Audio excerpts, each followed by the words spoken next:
My name is Olivia Anderson, and I'm 28 years old. 10 years after my parents stood in our kitchen, listened to my sister deliver an ultimatum, her or me, and chose her, a letter landed in my Chicago mailbox saying I owed $340,000 I had never borrowed, on a bank guarantee signed in handwriting that looked exactly like mine. Here's what none of them knew when they signed my name. They picked the one person in the family trained to read every line they ever wrote. What I did next took the better part of a year. It ended in a room on the 11th floor of a law office, and none of us walked out of that room the same.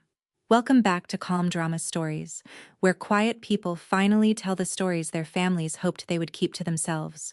If you have ever been the one they counted out, this one is for you. Drop a comment below, and be sure to subscribe. These days I live in Lincoln Square, on the north side of Chicago, in an apartment small enough to clean in an hour and quiet enough to hear the radiator think. I run at 5:30. I make one good cup of coffee. Then I go to work, and find money that people swear does not exist.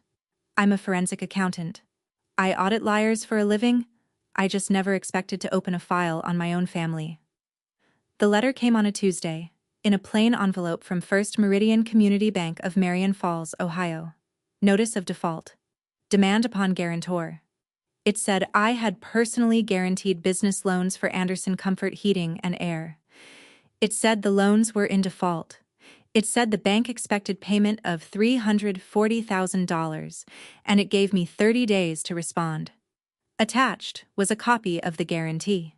Signature of guarantor, Olivia R. Anderson. I stood at my kitchen counter and stared at that signature for a long time. The slant was right. The heavy little loop on the O was right. It was my handwriting the way a wax figure is a person, accurate enough to fool anyone who never loved the real thing. I took out a pen and signed my own name on the back of the envelope, just to be sure I still knew how. 2 signatures, side by side. One of them was a lie, and I was the only person alive who could say which one. I had not spoken to my parents in 10 years.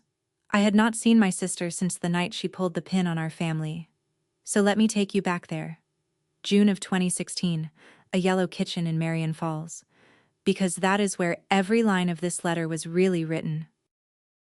Marion Falls is the kind of Ohio town where the hardware store knows your grandfather's middle name and the church bulletin is the local newspaper. My father, Frank Anderson, ran Anderson Comfort Heating and Air for 30 years.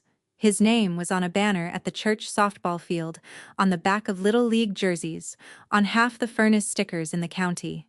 In a town like that, a family is not just people.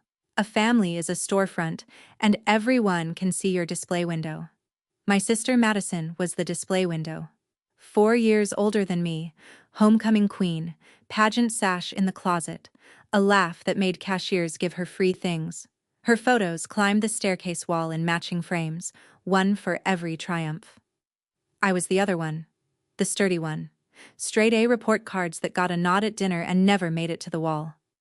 My mother, Susan, kept the company books at the kitchen table and kept the family story everywhere else, and in her accounting there was never any question about where the family's attention should be invested.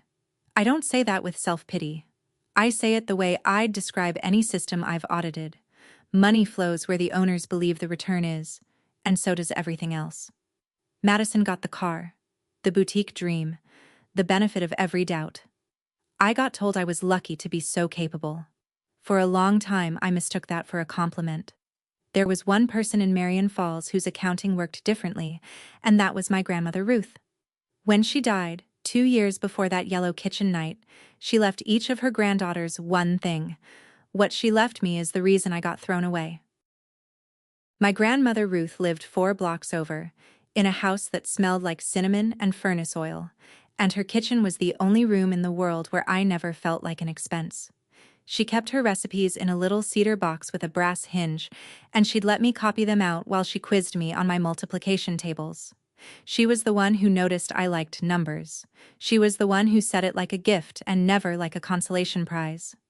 I complained once, maybe at 11, that Madison got everything because Madison always won everything. Grandma Ruth put down her rolling pin and looked at me over her glasses.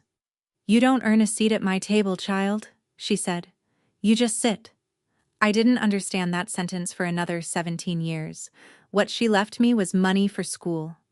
$38,000, set aside in a custodial account for my education, with my mother named as custodian until I came of age. What she left both of us girls was the lake cottage out on Miller Pond, the one with the crooked dock. For the girls someday. That's how the paper read. $38,000 is not a fortune. But if you were me at 17, it was a door standing wide open. I had the brochures for Ohio State. I had the accounting program circled in blue pen. I had a spreadsheet, because of course I did, with tuition in one column and the fund in the next, and the two columns met. I used to fall asleep doing that math. That June, 3 weeks after my high school graduation, the financial aid office asked me for a current statement from the account. So on a Thursday morning, I rode my bike to the bank. The teller knew me. Everyone knew everyone, and she pulled up the account with a smile that fell off her face one line at a time. Balance, $61.12. I asked her to check again. She turned the screen toward me instead, which is what people do when they'd rather the numbers deliver the bad news. The fund hadn't vanished in one dramatic sweep. It had been bled, withdrawal by withdrawal, across 14 months. 2,000 here, 3,500 there. Each slip signed by the custodian of record, in handwriting I'd known my whole life, the same hand that signed my permission slips and my birthday cards. My mother. I stood there doing the one thing I knew how to do. I added it up. The total came within shouting distance of $38,000, and the last withdrawal was 11 days old. And here's the detail that made the room tilt. That same spring, my sister's boutique downtown, Maison M, had thrown itself a grand reopening. New sign, new racks, a ribbon and a cake, and a write-up in the church bulletin.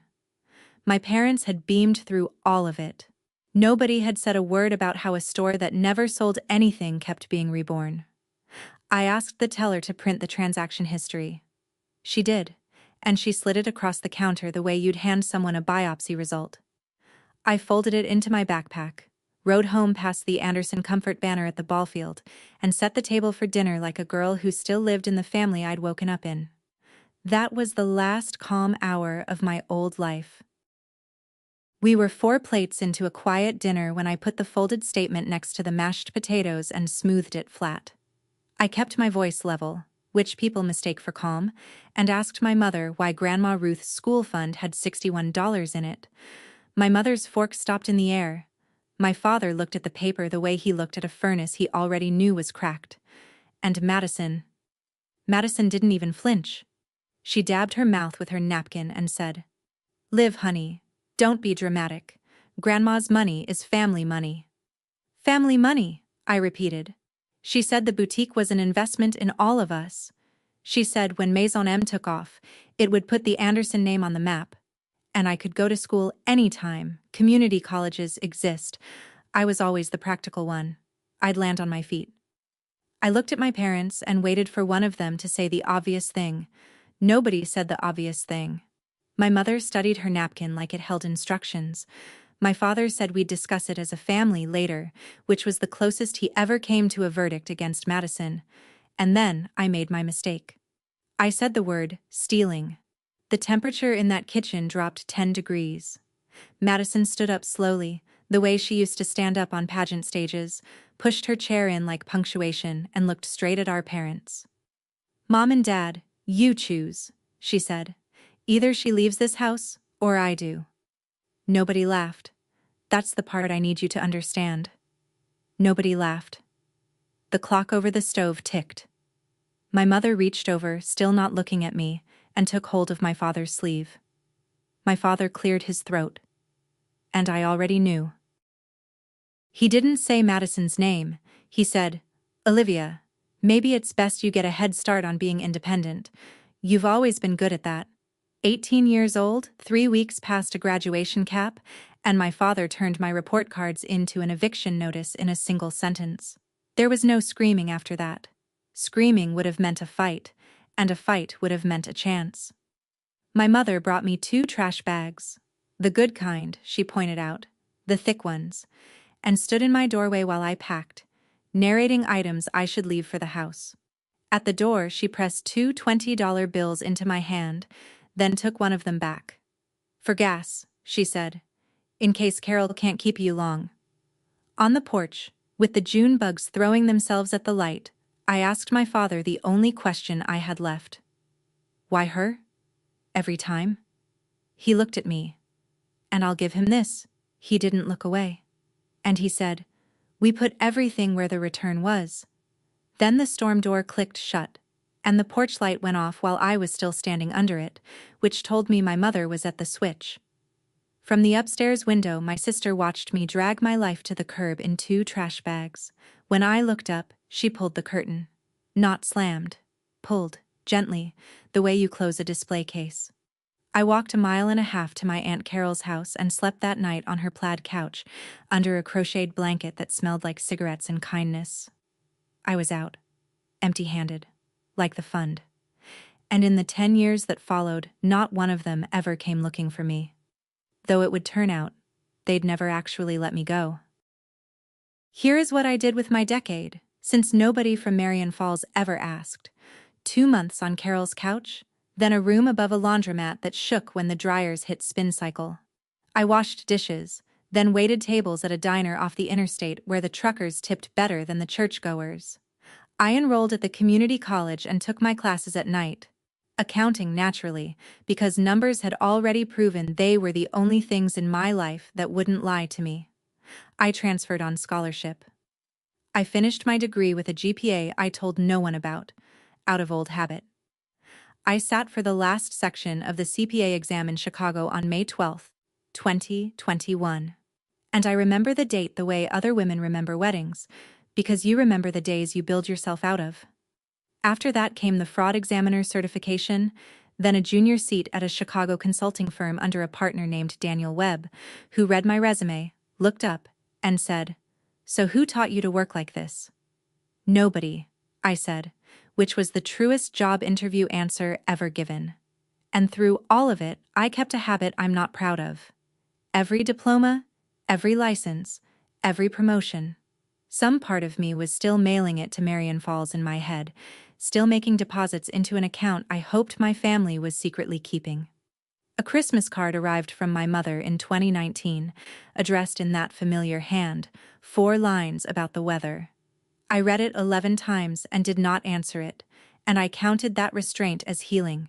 For 10 years I honestly believed they had simply written me off, a closed account, a bad debt, forgotten.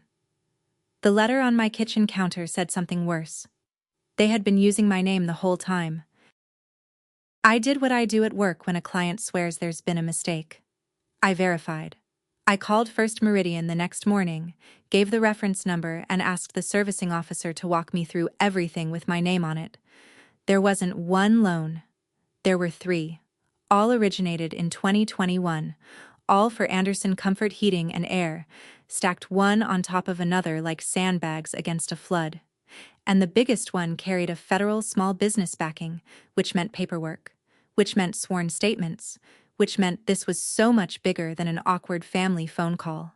Combined balance in default, $340,000. My name sat on the personal guarantee for all of it. I asked the obvious question. How does a woman in Chicago guarantee loans in Ohio without ever once being contacted? The officer read me the file. Every notice had gone to the address of record. Route 9, Marion Falls. My parents' house. For 5 years, the bank had been faithfully mailing my obligations to the people who created them, and the first time anyone went looking for the actual Olivia Anderson was after the default, when a skip tracer found my Chicago address in about a day. A personal guarantee doesn't show up on your credit report like a car payment, by the way. It's a shadow debt. It only steps into the light when everything is already on fire. Then the officer said something that stopped my pen. Your co-guarantors are also in default, she said. Co-guarantors, plural. I asked her to read the names. Frank Anderson, Susan Anderson, Madison Anderson, the whole family, holding hands on the same sinking paper, and one signature among them belonging to a ghost they'd invented, wearing my name. I hired a lawyer that Friday. Rachel Donovan, recommended by a colleague, a woman who kept a candy dish full of paper clips and treated outrage as a billable inefficiency. She laid out the victim's roadmap like a recipe. Police report, identity theft affidavit for the Federal Trade Commission, a sworn statement to the bank disputing the signatures. Straightforward, she said. And then she looked at me the way good lawyers look at you before the hard part. Olivia, these forms ask who had access, motive, opportunity. To do this right, you will name names. Under oath. On paper. I'm very good at paper. I knew what my name looked like next to the word affiant, and I knew what my mother's name would look like next to the words person responsible. I asked Rachel for a little time. She said the bank's clock gave me less of it than I'd like, and I went home and set those blank forms on my kitchen table where the demand letter had been, and for 3 days they sat there like a verdict waiting for a judge to show up. People ask why I didn't just fill everything out and mail it back that same night. If you've never had a family like mine, you won't understand the pause. If you have, you're probably nodding right now. Tell me in the comments what you would have done, because I genuinely want to know. And stay with me. What I found inside those loan files was worse than the letter. While the forms sat on my table, I did the other thing I'm trained to do.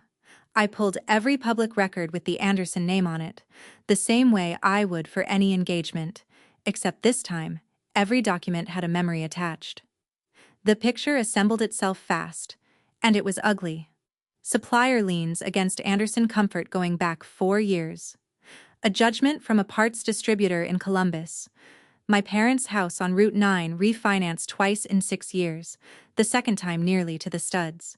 And Maison M, my sister's boutique, wasn't one business. It was 3. 3 separate companies, each born, drowned, and quietly renamed, like a swimmer going under and coming up with a new haircut. Every collapse of Madison's dream had been patched with money from my father's company, and when the company ran dry, the company borrowed, and when the borrowing needed more names, well, I already knew whose name they'd found. Then I lined up the dates, because dates are where liars get lazy. The largest loan, the federally backed one, the one that turned this from a family sin into a federal case, was funded in the 3rd week of May 2021. I cross-checked the church bulletin archive, which Marion Falls keeps online out of civic pride. That same week, Maison M celebrated its 3rd grand reopening. Ribbon. Cake. My mother beaming in a floral dress, my father's arm around Madison in front of a brand new awning. The caption called them the hardest working family in Marion Falls. I sat with that photograph a long time. My tuition had bought the first awning. Apparently, my signature had bought the 3rd. The phone rang while the photo was still on my screen. The caller ID said Mom. 10 years, and I'd never changed her contact entry. That's a confession, I suppose. I let it ring 3 times before I answered, and my mother's voice came through exactly as I remembered it. Warm, unhurried, absolutely certain of its welcome. Sweetheart, she said, as if the porch light had never gone off. She was sorry to call out of the blue. She heard I was doing so well in Chicago. There had been a misunderstanding at the bank, some confusion with old paperwork. Nothing serious. But the bank was being difficult. And here her voice did the thing it does, going soft and reasonable like a hand smoothing a bedsheet. Family helps family, Livy. All they needed was for me to sign a little paper clearing this up. A little paper. I looked at the demand letter on my table. $340,000 of little paper. I kept my voice pleasant, and I asked one question. Who signed my name, Mom? The line went quiet for exactly as long as a person needs to choose a lie. Then she said my father's knees were getting worse. That he wasn't sleeping. That stress was dangerous for a man his age. And had I really become someone who'd let strangers at a bank tear her family apart over a formality? You choose, said a voice in my memory, standing up from a dinner table. I told her I had to go, and she said, "Call your sister." And I hung up and stood in my quiet kitchen with my heart going like a fist on a door. The next morning, Daniel Webb stuck his head into my office and asked me to come sit in on a new matter meeting. "There's a fraud exam coming in," he said. "Out of Ohio." I knew before he finished the sentence, the way you know a pothole is coming on a road you've driven your whole life. Outside counsel for First Meridian Community Bank wanted our firm for a fraud examination on a defaulted commercial borrower, Anderson Comfort Heating and Air, Marion Falls, Ohio. Suspected irregularities in the guarantee documents. I let Daniel get all the way through the intake summary, and then I told him, in front of the engagement partner, that the borrower was my father, that one of the disputed signatures was almost certainly mine, and that I was recusing myself effective immediately. The room got very quiet, very fast. To his credit, Daniel didn't ask a single gossiping question. He moved me off the matter, walled me off from the files, and had it documented before lunch. Because in my profession, the wall is what keeps your license, and my license was the only inheritance I'd ever gotten to keep. But here's what recusal doesn't do. It doesn't make you deaf. As I stood to leave the conference room, Daniel tapped the folder square on the table and said, without looking up, "Between us, Olivia, banks don't hire people like us for bookkeeping errors." I nodded and walked back to my office and sat very still. My family thought they were negotiating an awkward misunderstanding with a small-town loan officer. In reality, a bank had smelled forgery, lawyered up, and started paying specialist rates for proof. The machine that finds people like my mother. I helped build machines like that. I knew its gears. I knew its speed. And I knew that everything now depended on documents I hadn't seen. So I did the one thing left to me. As the person being dunned, I demanded my own copies. The loan files arrived through Rachel 2 weeks later, 3 fat folders of them, and I did what I've done 100 times for strangers. Spread the pages across my kitchen table at 9 at night, coffee going cold, and read a family's finances like an autopsy report. Except this autopsy had my baby pictures in it. I worked through the small loans first, flagging, sticking tabs. Then I reached the big one, the federally backed one, and turned to the signature page, and the whole apartment went silent in that way rooms do when something changes in them. Signature of guarantor, Olivia R. Anderson. Executed and acknowledged before a notary public in Marion Falls, Ohio. Personally appeared before me, the stamp said. Dated May 12, 2021. I sat back in my chair. May 12, 2021. I didn't need my calendar, but I opened it anyway, because verification is a love language when you've been lied to enough.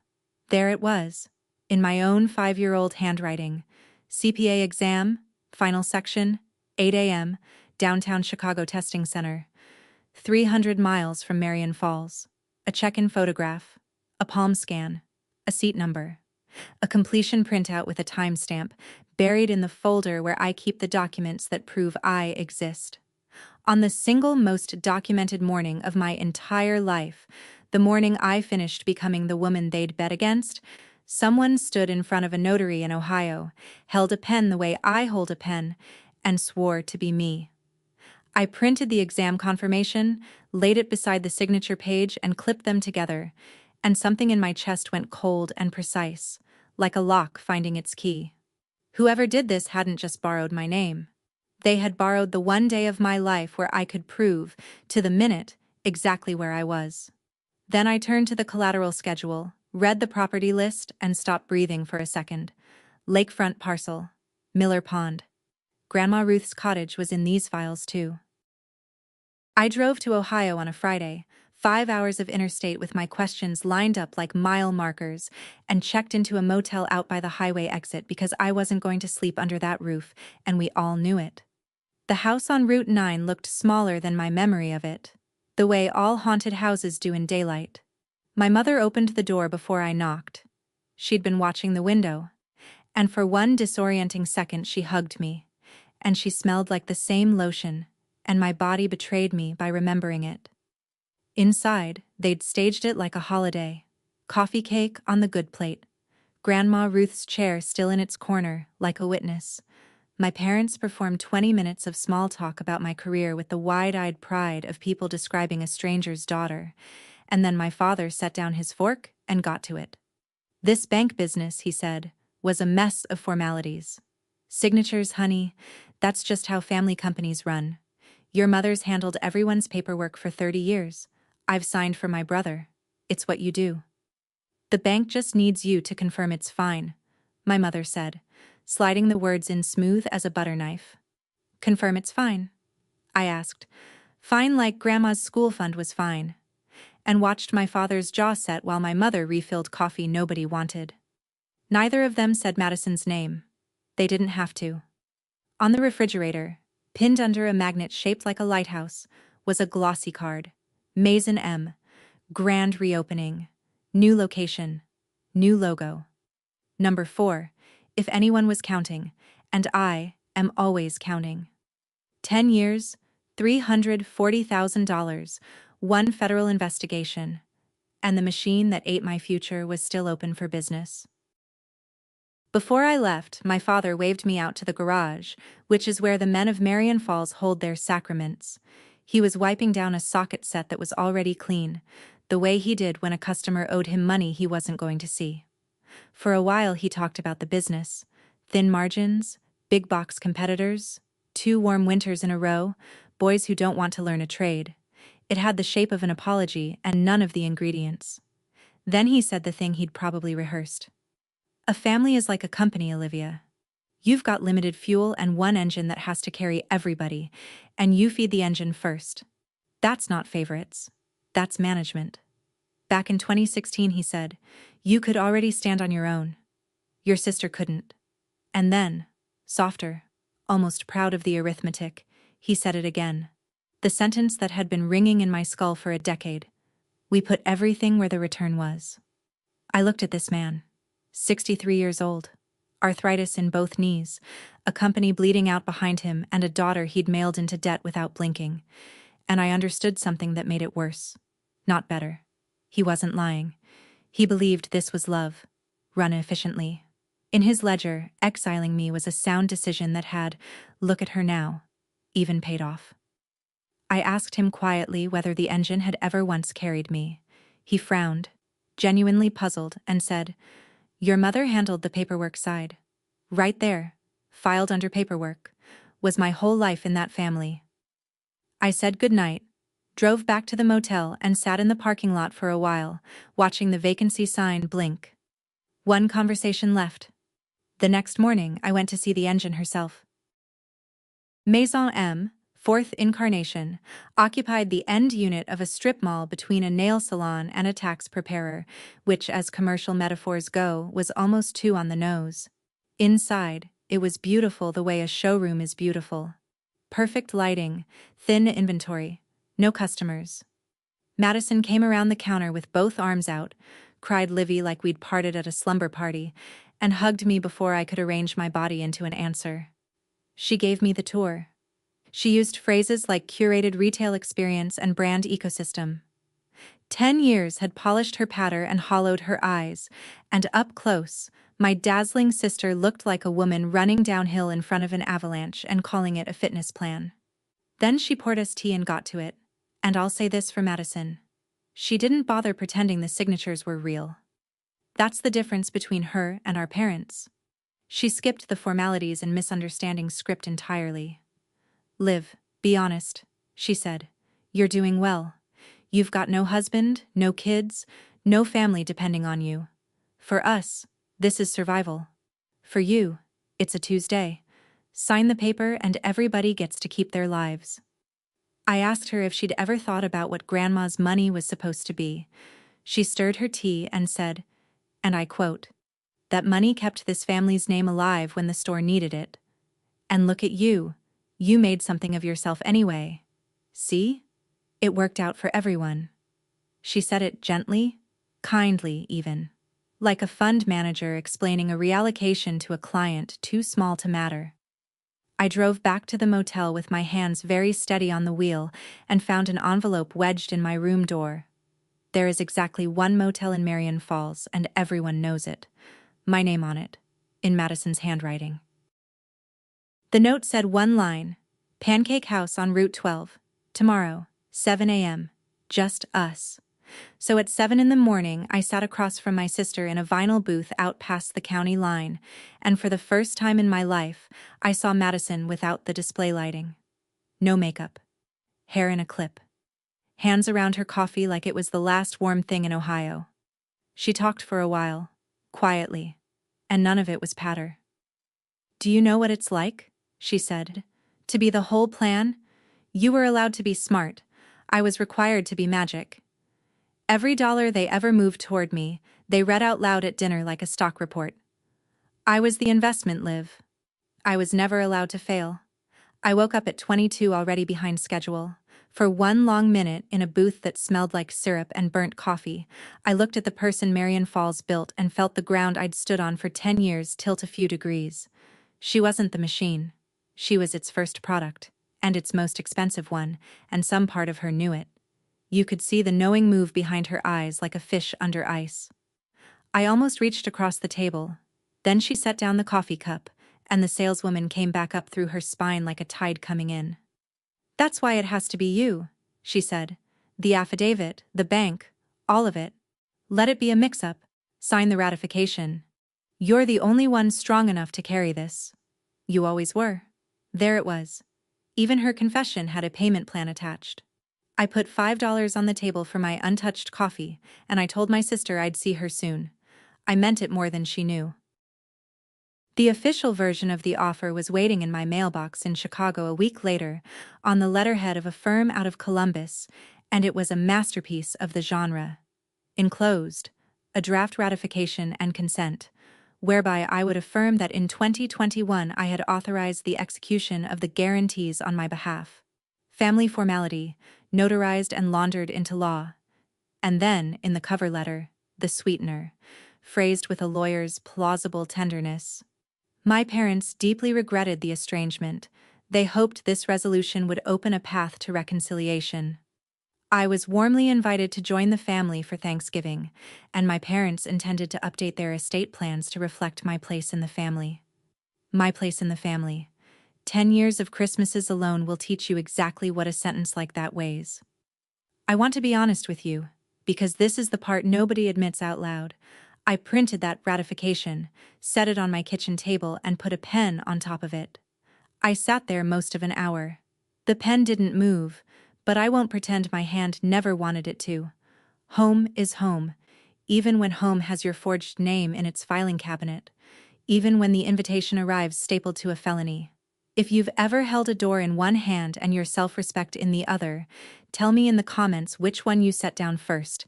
I read every single one. What I finally did with that pen is coming, I promise. But first I had to lose the last two things still tying me to the old version of hope. That week took both of them. The first thing that week took was my illusion of neutral ground. My friend Jenna came over with takeout, read the lawyer's letter standing up, and delivered the verdict in one flat line. "Liv, they didn't invite you home. They priced you in." I laughed. And then I stopped laughing, because that's exactly what the letter was. Thanksgiving as a contract term. Daughterhood. Contingent on execution of enclosed documents. Then came the phone call from my Aunt Carol, the woman who'd given me a couch when my parents gave me trash bags, and her voice was small in a way I'd never heard. "Honey, people are talking," she said. The version going around the church and the salon and the feed store was tidy. Frank and Susan's ungrateful girl got rich in Chicago and came back to kick her family while they're down. Nobody in that version stole anything. Nobody forged anything. Marion Falls needed the Andersons to stay the hardest working family in town, and the story bent itself around the need like water around a stone. Carol believed me. She'd seen the trash bags, but when I asked if she'd say so out loud, the line went quiet, and she finally said, "I live here, honey." I told her I understood, and the terrible part is, I did. The second call came an hour later from Rachel. The bank's fraud unit had formally taken over the file. An investigator named Tom Rice wanted to interview me, on the record, with counsel present. The music had stopped. There were 2 chairs left, the affianced chair and the accomplice's chair, and everyone I shared blood with was praying I'd sit down in the second one. Rachel cleared her conference table and laid it out for me the way I lay out findings for a client, which I appreciated, because mercy dressed as clarity is still mercy. Door 1. Sign the ratification. The moment I affirmed those signatures, the fraud case would soften into a family squabble. The bank would probably settle. My parents would keep the house. Madison would keep the store. And I would have made a false statement about a federally backed loan to a federally insured bank in writing. If it ever surfaced, and Rachel tapped the copy of the May 12th signature page, already sitting in the fraud unit's file, next to a time-stamped exam record with my palm print on it, I wouldn't just be exposed, I'd be prosecutable. My CPA license, my fraud examiner certification, my career, the entire self I had built out of a plaid couch and night classes, gone, converted into one last capital infusion for Maison M. Door 2. Tell the truth under oath, and put my mother's name in a federal file. There is no third door, Olivia, Rachel said. There never was. I looked at my hands and heard myself say something I hadn't planned to say out loud. I've been looking for the third door for 10 years. That's what the unanswered Christmas card was. That's what the trophies mailed to Marion Falls in my head were. The third door is the one where they love you back without you having to lie. Rachel, who bills in 6-minute increments and does not hug, slid the paper-clip dish across the table like a communion plate and said, "Then let's find out what the truth costs."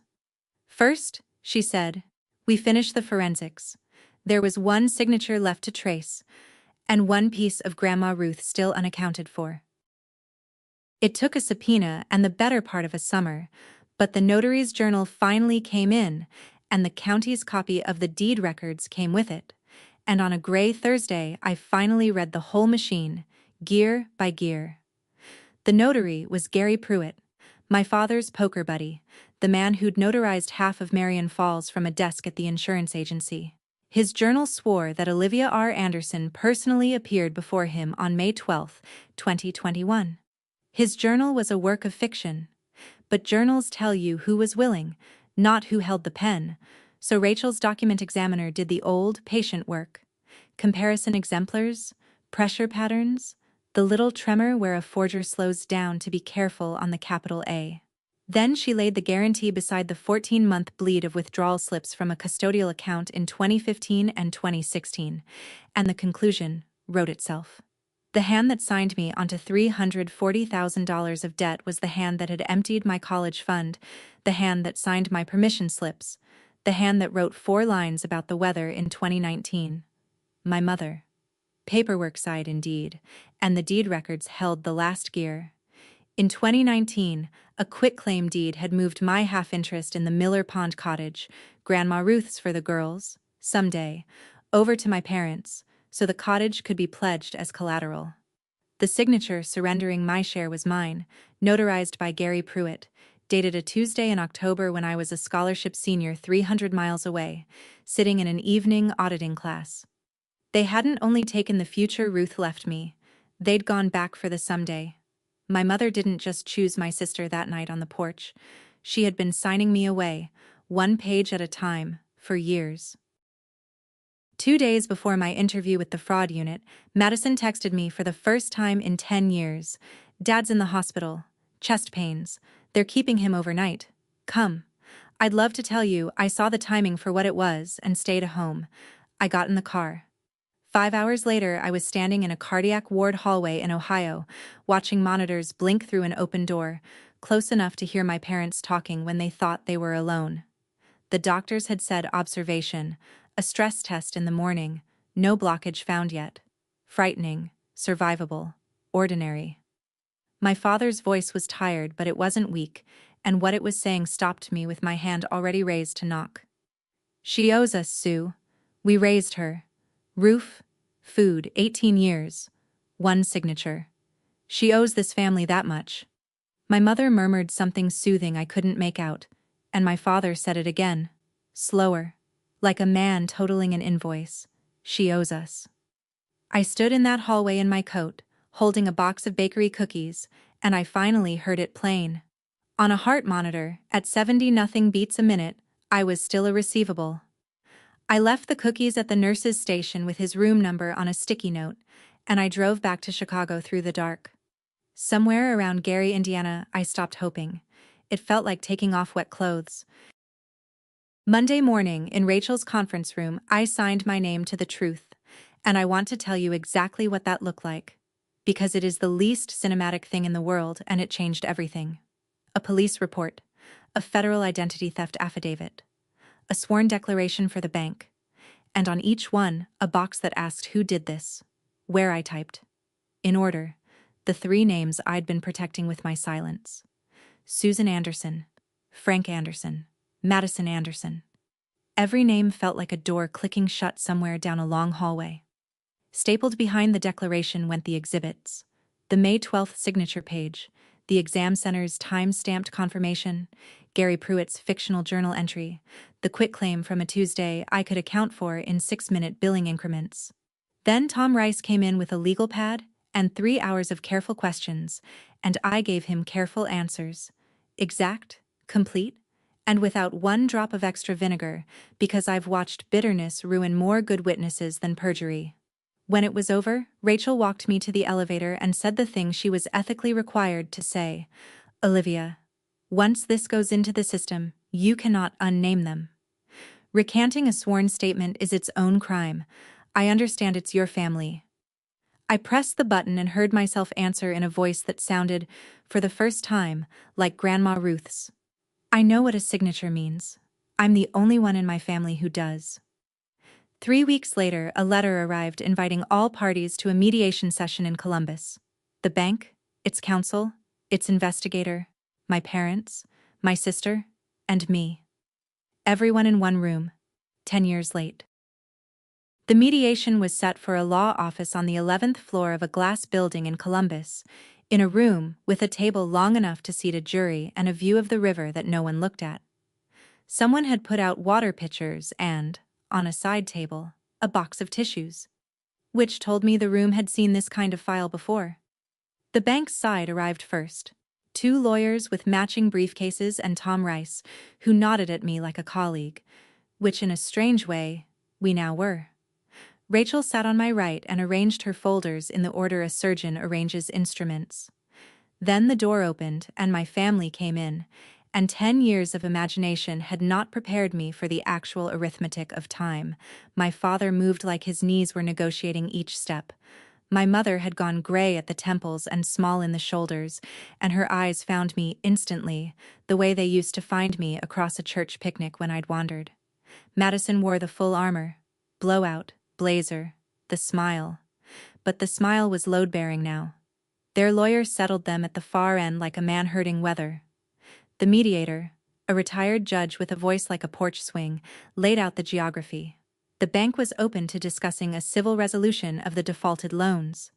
However, the criminal referral concerning the disputed signatures rested with federal prosecutors, and its weight would depend considerably on the sworn testimony of Ms. Olivia Anderson. Every head at that table turned to me at the same time, and then the family's lawyer unclasped his briefcase, took out a document I recognized, and slid the ratification down the long table, one more time, like a last card being played. Before the lawyer could speak to it, my mother put her hand on his arm and she stood, and Susan Anderson did the one thing in this world I had no armor against. She said the words. "We were wrong," she said, and her voice broke in the middle of wrong. "About the fund, about that night. About all of it, sweetheart, we were wrong, and we have missed you every single day for 10 years. Your room is still your room. Come home, Olivia." My father didn't speak. My father is a man who lets invoices talk. But he nodded, slowly, looking at me with wet eyes. And that nod was the loudest thing I'd ever heard from him. And Madison, my dazzling, undefeated sister, who once stood up at a dinner table and priced me out of my own family, said just one thing, in the smallest voice she has ever used in her life. "Please." The room held still. The river went on below the window. Somebody's pen ticked against a legal pad and stopped, embarrassed.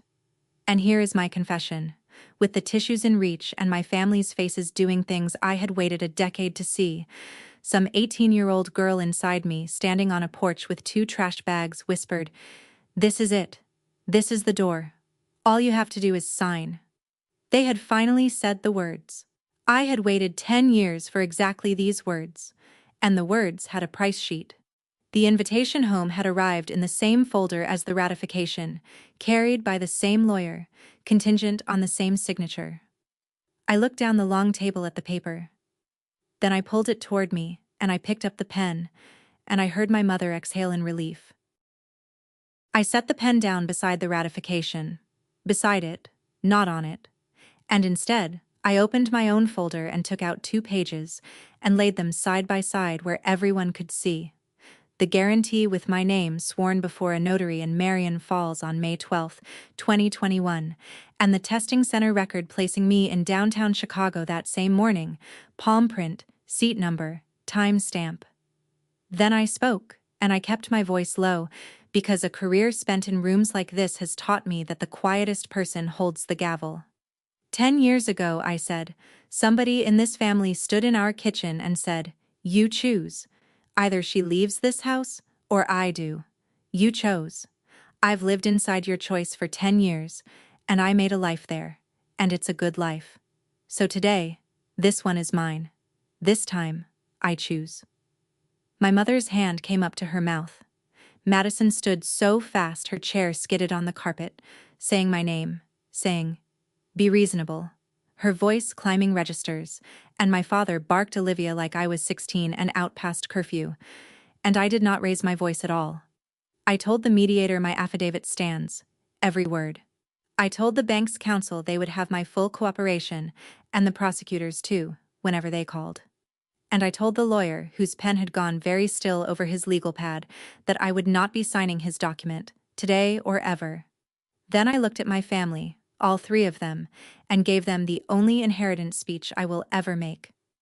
"I sign my name for a living," I said. "It is the one thing in this family that was never for sale. You taught me everything gets put where the return is. You just never imagined I'd learned it." My mother folded forward over the table, crying the way you cry when the check bounces, and my father stared at me down that long table like he was looking at a stranger, and for the first time in our lives, that was true in both directions. What happened after that was quick and procedural, the way endings actually are. The mediator called a recess nobody came back from. The bank's counsel confirmed on the record that, in light of the examiner's findings, First Meridian would release me from the guarantees and treat my signatures as forged. My name, formally, legally, mine again. Rice packed his legal pad with the satisfied economy of a man whose file had just closed itself. The criminal referral went forward. There was nothing left in that room for the Andersons of Marion Falls but lawyers and consequences, and I gathered my folders and walked to the elevators.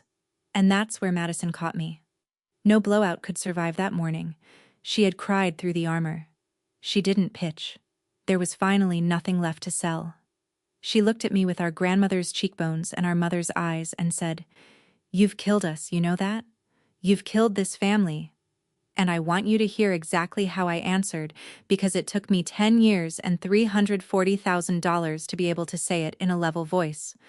"No, Madison, I just stopped paying your bills." The elevator doors closed on her face, and it was the last time I've seen my sister outside a courtroom. Then I rode down 11 floors, walked into the parking garage, sat in my car, and cried for about 10 minutes. Big, ugly, hiccuping crying. The kind you do at a funeral you saw coming for years. Both things were true at once, and I let them be. I had never been more free, and I had never been more orphaned. When I was done, I wiped my face, called Jenna, said one sentence, "It's over, and I'm okay," and drove home to Chicago with the radio on. The legal machinery did what it does. Slowly, without drama, like winter coming. Over the following months, the pieces fell in the order Rachel had predicted. My mother pleaded guilty to making false statements to a federally insured lender. Because she was 60, first time and cooperative, she received 3 years of probation and a restitution order that will follow her like a shadow for the rest of her life. My father took one count tied to the loan applications. 4 months, then home confinement, then supervised release. And the company, Anderson Comfort Heating and Air, 30 years of his name on furnaces and banners, was liquidated to pay First Meridian. The banner came down from the softball field before the next season started. Madison's charge came from a different direction entirely. Once the forensic accountants, my colleagues, though not me, never me, the wall held, followed the loan money, they found it draining through Maison M's 3 corpses in ways that added up to wire fraud. 10 months in a minimum security federal camp, and the store's 4th incarnation closed before its 1st anniversary. Its curated retail experience sold off at auction in lots. Gary Pruitt surrendered his notary commission and settled with the bank quietly, the way men like Gary do everything. And the quitclaim, the one that stole my someday, was voided as the product of forgery. Grandma Ruth's cottage on Miller Pond came back to what her paper had always said. For the girls. My parents kept the house on Route 9, barely, mortgaged down to a smaller life, the exact size of the truth, as it turned out. People ask if I felt triumphant reading those dispositions. I felt the way you feel balancing a brutal ledger at 2 in the morning, not joy, just, finally, arithmetic that held. It's been a year since the sentencing, and here is where everything actually lives now. Marion Falls still tells its own version of the story. Carol reports it to me over the phone like weather from a country I used to live in. In that version, depending on the pew, I am either the girl who did what somebody finally had to do, or the cold one who put her own mother on probation over some paperwork. I used to draft corrections in my head. I don't anymore. A town that needs its story will keep its story, and my name is no longer collateral for anyone's. 6 months ago, a letter arrived with a federal camp's return address. My sister's handwriting, which I'd know anywhere. I've had it professionally analyzed after all. A few lines, no sales pitch, no request. Which for Madison is a form of nakedness. It said the camp had a library job. It said she'd been thinking about Grandma's kitchen. And it ended with a sentence I've reread more times than the Christmas card. You were the only one who ever got out clean. I haven't answered it. I'm not ready. And I've stopped pretending readiness is a debt with a due date. But I didn't throw it away either. It lives in the cedar recipe box with the brass hinge, which sits on my counter in Lincoln Square now. The one thing I asked for when the cottage came back to me. The cottage went through a partition sale in the end. I'm not a lake person, and I'm honest about what I am. My share of the money sat for a while, until I understood what it was for, and then I put it where the return was. The Ruth Anderson Fund is small, 1 award a year, tuition help for an accounting student with no family behind them, no essay about gratitude required, no strings, which is the entire point, which is the whole inheritance. The first recipient was 19, sleeping on a friend's couch, working mornings at a diner. I didn't plan the symmetry, but I've stopped arguing with it. When I handed her the check, she asked what she needed to do to deserve it, and I heard my grandmother's voice come out of my own mouth, 17 years late and right on time. You don't earn a seat at this table, child. You just sit. She cried. I held out until the parking lot. And that, more than the verdicts, more than the released guarantee with my unforged name on it, is what 10 years of exile finally purchased. A table where nobody keeps score. People still ask if I've forgiven my family, and I tell them the truth. Forgiveness was never going to be a door I held open for them. It turned out to be the morning I stopped keeping the books on everything they owed me and everything I'd paid. Because love isn't a ledger, and the day I finally closed that account was the day I got free. That's my story.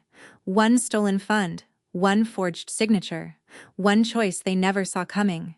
If someone ever made you pay for a seat at their table, take this as your sign. You're allowed to walk away and keep your name. If this story stayed with you, share it with someone who needs it today. Then drop a comment, hit subscribe, and I'll see you in the next one.